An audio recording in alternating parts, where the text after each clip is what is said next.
সেদিন মহালয়ার রাতে চলে গিয়েছিলাম শ্রীভূমিতে ঠাকুর দেখতে। আমাদের বাড়ি থেকে মাত্র 5 কিলোমিটার দূরে লেক টাউনে।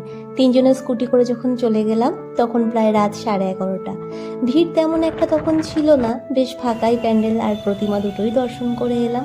চারিদিকে এত আলো, এত আনন্দে ঠাকুর দেখছি, তখন কেউ ভাবতে পারিনি যে মাত্র এক রাত পরেই হঠাৎ মেঘ ভাঙা বৃষ্টিতে শহর কলকাতা চলে যাবে জলের তলায়। বাঙালির সবচেয়ে আনন্দ ও আবেগের উৎসব হলো এই দুর্গাপুজো।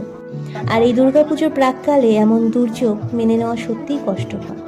কত মানুষের উপার্জনের উৎস হলো এই দুর্গাপুজো।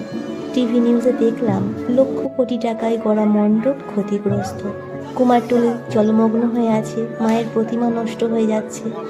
সাধারণ মানুষের এত বিপর্যয়ের মাঝেও একটা কথা খুব মনে হয় জানেন, প্রকৃতি কোনো ঋণ রাখে না।